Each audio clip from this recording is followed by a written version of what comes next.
Salam sejahtera buat kita semua. Tuhan Yesus memberkati. Sekarang saya mau melanjutkan membaca buku Alkitab ke pasal yang ke-31 di buku Kejadian. Judul dari perikop pasal yang ke-31 adalah Yakub lari meninggalkan Laban. Ayat yang pertama. Kedengaranlah kepada Yakub, anak-anak Laban, berkata demikian, Yakub telah mengambil segala harta milik ayah kita, dan dari harta itulah ia membangun segala kekayaannya.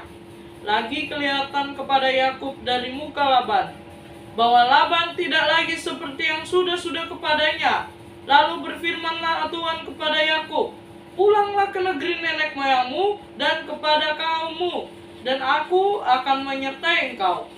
Sesudah itu Yakub menyuruh memanggil Rahel dan Lea untuk datang ke padang, ke tempat kambing dombanya. Lalu ia berkata kepada mereka, telah kulihat dari muka ayahmu bahwa ia tidak lagi seperti yang sudah-sudah kepadaku, tetapi Allah ayahku menyertai aku. Juga kamu sendiri tahu bahwa aku telah bekerja sekuat-kuatku pada ayahmu. Tetapi ayahmu telah berlaku curang kepadaku dan telah 10 kali mengubah upahku. Tetapi Allah tidak membiarkan dia berbuat jahat kepadaku. Apabila ia berkata, yang berbintik-bintiklah akan menjadi upahmu, maka segala kambing domba itu beroleh anak yang berbintik-bintik. Dan apabila ia berkata, yang bercoreng-corenglah akan menjadi upahmu, maka segala kambing domba itu beroleh anak yang bercoreng-coreng. Demikianlah Allah mengambil ternak ayahmu dan memberikannya kepadaku. Pada suatu kali pada masa kambing domba itu suka berkelamin, maka aku bermimpi dan melihat bahwa jantan-jantan yang menjantani kambing domba itu bercoreng-coreng, berbintik-bintik, dan berbelang-belang. Dan malaikat Allah berfirman kepadaku dalam mimpi itu, Yakub, jawabku, ya Tuhan. Lalu ia berfirman, angkatlah mukamu dan lihatlah bahwa segala jantan yang menjantani kambing domba itu bercoreng-coreng, berbintik-bintik, dan berbelang-belang.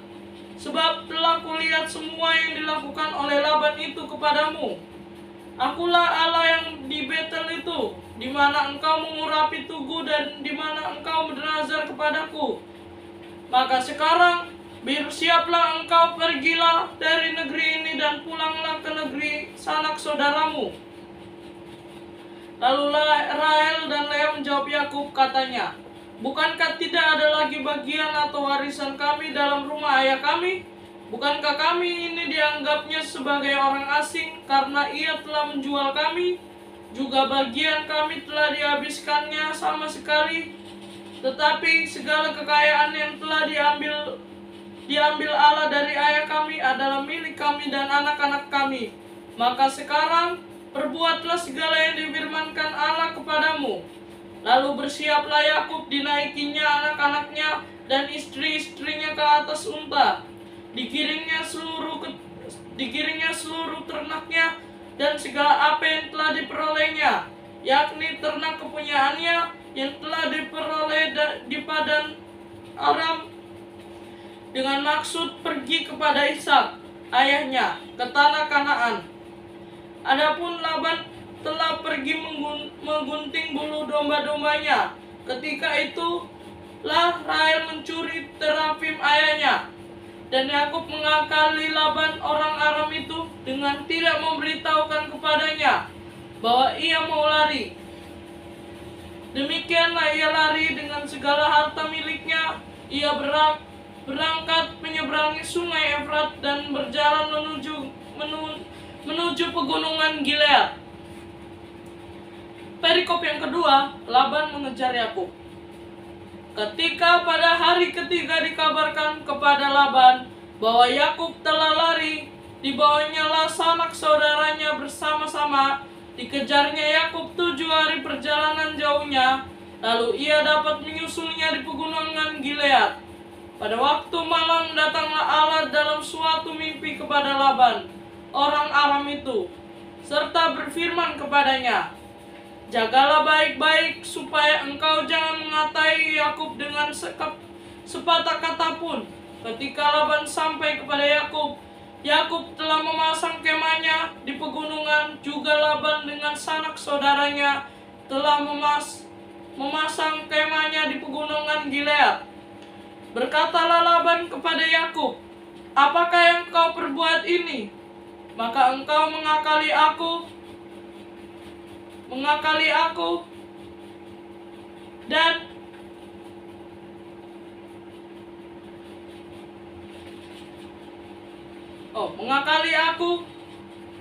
berkatalah Laban kepada Yakub, "Apakah yang kau perbuat ini? Maka engkau mengakali aku dan mengangkut anak-anakku perempuan sebagai orang tawanan. Mengapa engkau lari diam-diam dan mengakali aku? Mengapa engkau tidak memberitahukan aku kepadaku, supaya aku mengantarkan engkau dengan sukacita dan nyanyi-nyanyian dengan rebana dan kecapi? Lagi pula engkau tidak memberikan aku kesempatan untuk mencium cucu-cucuku laki-laki dan anak-anakku perempuan. Memang bodoh perbuatanmu itu. Aku ini berkuasa untuk berbuat jahat kepadamu, tetapi Allah ayahmu telah berfirman kepadaku tadi malam, jagalah baik-baik, jangan engkau mengatai Yakub dengan sepatah kata pun. Maka sekarang, kalau memang engkau harus pergi semata-mata karena sangat rindu ke rumah ayahmu, mengapa engkau mencuri dewa-dewaku?" Lalu Yakub menjawab Laban, "Aku takut karena pikirku, jangan-jangan engkau merampas anak-anakmu itu daripadaku. Tetapi pada siapa engkau menemui dewa-dewamu itu? Janganlah ia hidup lagi. Periksalah di depan saudara-saudara kita segala barang yang ada padaku, dan ambillah barangmu. Sebab Yakub tidak tahu bahwa Rahel yang mencuri terafim itu." Lalu masuklah Laban ke dalam kemah Yakub dan ke dalam kemah Lea dan ke dalam kemah kedua budak perempuan itu. Tetapi terafim itu tidak ditemukannya.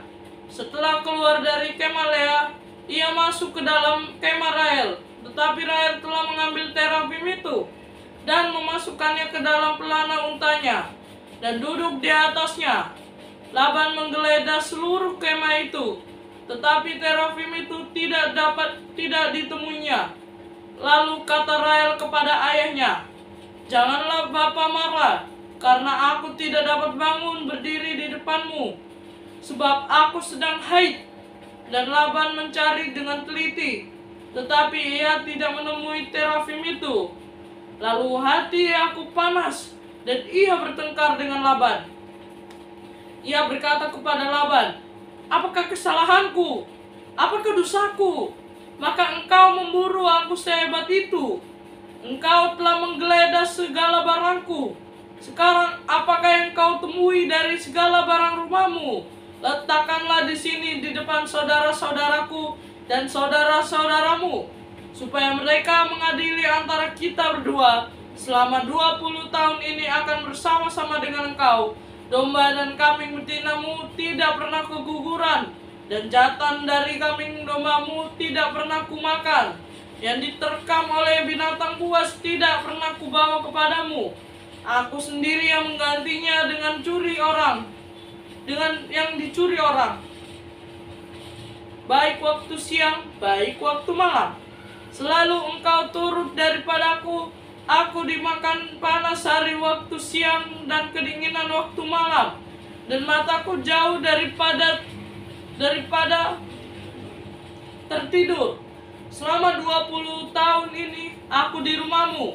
Aku telah bekerja padamu 14 tahun lamanya untuk mendapat kedua anakmu, dan 6 tahun untuk mendapat ternakmu. Dan engkau telah 10 kali mengubah upahku. Seandainya Allah ayahku, Allah Abraham, dan yang disegani oleh Ishak tidak menyertaikan aku pergi dengan tangan hampa. Tetapi kesengsaraanku dan jeripayahku telah diperhatikan Allah, dan ia telah menjatuhkan putusan dari tadi malam.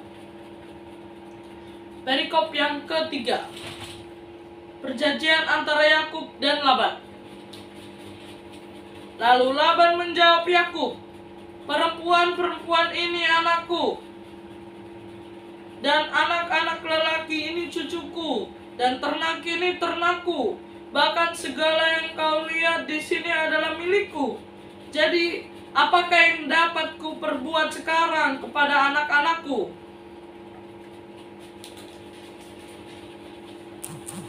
Ini atau kepada anak-anak yang dilahirkan mereka. Maka sekarang, marilah kita mengikat perjanjian aku dan engkau, supaya itu menjadi kesaksian antara aku dan engkau. Kemudian Yakub mengambil sebuah batu dan didirikannya menjadi tugu. Selanjutnya berkatalah Yakub kepada sanak saudaranya, kumpulkanlah batu.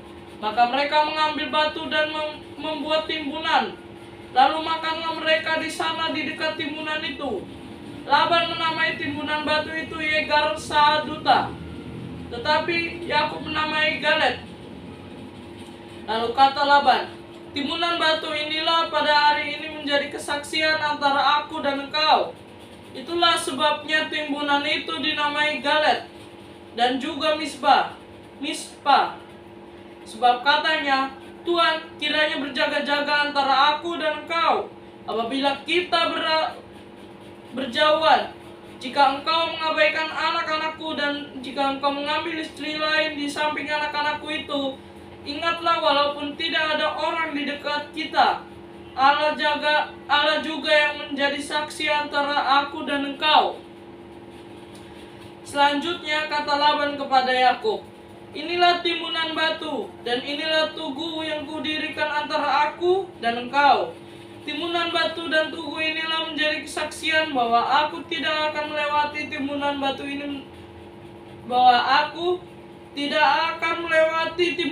ini, mendapatkan engkau, dan bahwa engkau pun tidak akan melewati timbunan batu dan tugu ini mendapatkan aku dengan berniat jahat. Allah Abraham dan Allah Nahor, Allah ayah mereka kiranya menjadi hakim antara kita." Lalu Yakub bersumpah demi yang disegani oleh Ishak ayahnya. Dan Yakub mempersembahkan korban sembelihan di gunung itu. Ia mengundang makan sanak saudaranya. Lalu mereka makan serta bermalam di gunung itu. Keesokan harinya, pagi-pagi Laban mencium cucu-cucunya dan anak-anaknya serta memberkati mereka. Kemudian pulanglah Laban kembali ke tempat tinggalnya.